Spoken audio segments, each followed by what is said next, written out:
Бабо, семейство Карагьозове да чакат с камъни пред входа. Не знам аз. Що се, баби? Ами, що си рецитирала цяла нощ на терасата рециталите, а пък малкият Минчо не е издържал и се е хвърлил през парапета. Той, що си рецитирала цяла нощ на терасата ли, ма? Да ти кажа, тези Карагьозови май те не са разбрали екзистент максимума на творчеството ти. Вичо, Вичо, донеси на баба ти секирата от килера, да изляза аз да им обясна на Карагьозови какво е искал да каже поета. Донеси. Добре. Донеси, баба. Викаш пуканки, но? Не. Много бе, те спуканки, рупай. Направен са с кокосово масло. Така? Да. Аз мислех, че изгринявало олиото станало от фритюрника. Няма. Не е ли? Не, нали ги подават в едни пакети? Що нагачат в нас? Защото ми е минала годността, ми ги подаряват. Не ли, че плащам, ма. Много байте. Не? Много. И малко сиренци им даваха и салам. И той не си стекал срок? Той е плани, да. Бил в фризера долу на стан, където в магазина. Нещо. Слушай, ма. Мама. Знаеш кога стана, ма? Кога? Вчера получих едно писмо. От нервите ли ти? Не. Едно писмо, виж. Предложение от устата за дует. Не го знам този устата, но той ще е инкасаторката от нервно. Тя е така аджука има, айде не казвам какво. Глупости, ма. Много си проста, ма. Виж го. Дори е приложил към молбата си текст за бъдещения съвместен проект. И виж, гледай кой е написал тук. Кой е той? Устата! Че аз кой ще пия тогава? Нищо, ти ще ми носиш кафе и ще ми даваш да таритам в бъбриците, докато съм изнервена, ма. Нали, аз съм рапарка. И ще псувам. Такова вдъртя паралич тебе, ами ай. Дядя, мълча. Дъртя паралич. Не да чуеш текста. Нища. Чуй, ма. Айде хубаво, айде че ти го. Аз ви дамата от гората хваната, задника ми е кадекър, а колю ми е свекър. 2 часа на обяд ще обера един склад. После ще повръщам, докато се връщам. Има и припев има. Припева е на убав. Аз съм устата на фиданата снахата, дете и миришат на суроватка краката. Йо. Той е вярно за суроватката, между другото. Прекрасно, нали? Ще стана много известна. Ще станеш ти. Дома. Бабо, обади се по телефона някакъв, който твърдеше, че се казва устата. Кой ти казах, ма? Почнаха са предложенията. Казах ти аз над нея, виж човек какво е изпратил. Виче, ти баба държали са възпитано, а? Да. Че от той ми зависи на мен бъдещето. Да. Какво му каза? Да си надяваме. Вича, малък паляч такъв. Съсипа ми живота ми, съсипа ми живота. Вича. Написва ли го, баба, едно хубаво? Написва ли го? Да. Значи сега дует с устата тъп кукер такъв. Отивай направо да пееш долу на домоуправителя, т.е. Гендов. До вечера на селската вечеринка. Той ще е дуета. Папардакс. Смешно ли тя, Смешно ли тя, а? На тебе смешно ли тя, ма? Чум, че смешно ми. На тебе смешно ли тя? Ай, захнете са и двете. Хубаво мирише, защото съм яла пуканки с кокосово олио. Да знаеш, онуи Славито Трифонов чуди се какви глупости да пусни в онуи глупости предания. Сега има кичо като кукери, уния с дамата се правят на такива на рапери. Кой ма? Уния с дамата, ма, дед му бачкат, там му работят.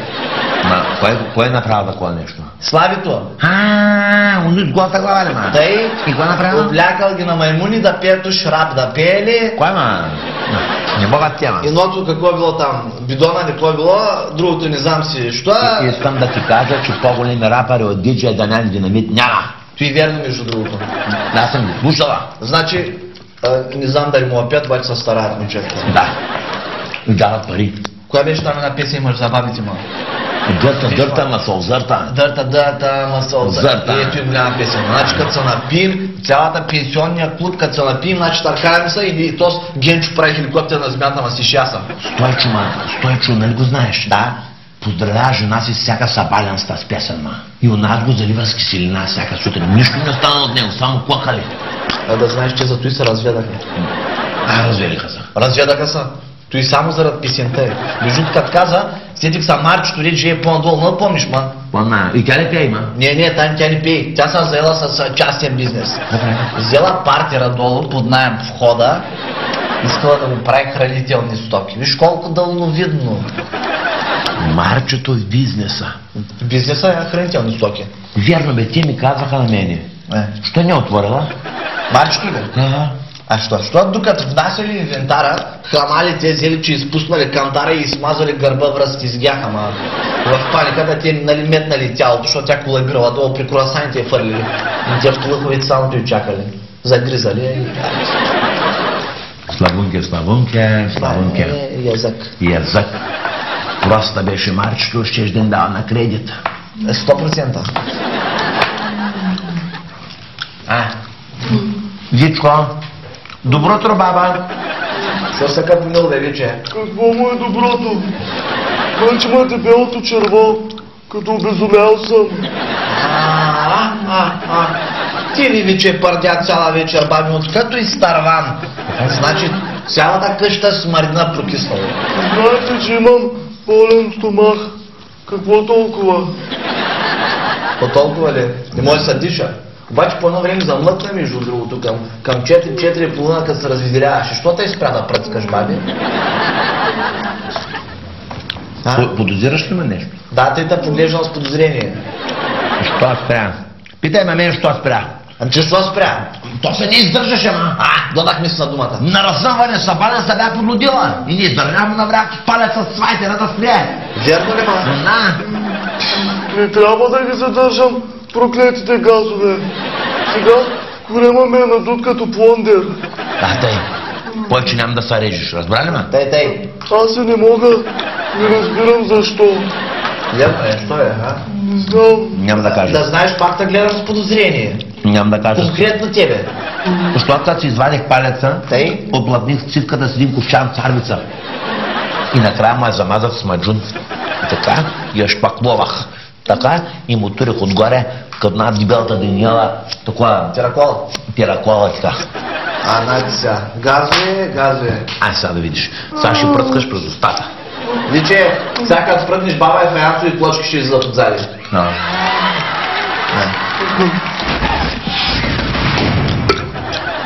Чуда са, що е така тук тихо подозрително така изведнъж?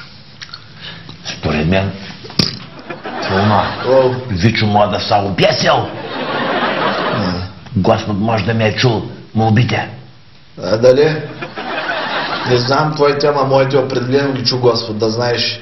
За пръв път в живота си закусих истински. Някой беше оставил консерва с пастет, връстизгяха в кухнята. Опосках я до лабарината. Но моя сам да разбера едно единствено нещо. Яла си яла. Нещо ме лъжиш. Що си тъй запах сяда? Аз ли? Не, Гендов. Ти? Що? Защото беше на живот и смърт. Получи се нещо като олимпиада, между другото. Трябваше ли аз да прибарям първа консервата или плъховите? Направо се изклахме вътре в кухнята. Като се замисля, не е възможно у къщата да има нещо нормално за ядене. Ай, стигайте, ма! Така е! Сега да разваля удоволствието от пряждането. Виче, сам ти липсваш, що да цимиш сега. Вичо, млъкни малко, що ревеш? Спаси дончето ме притрепаха с пръчки и ми взеха парите. Ще откъде от тия пари, бе? Казвай, нещастен сирак такъв. Нещастен сирак. Пълних консерви с лайна и ги продавах пред входа вместо пастет. Аз ще отида да повърна. Вичо, амано твоите глупости. Това е пълна свинщина, ли, човек? Какви са тия помии, които ги правиш, а? Не съм виновен. Вече има частния бизнес. Ти си един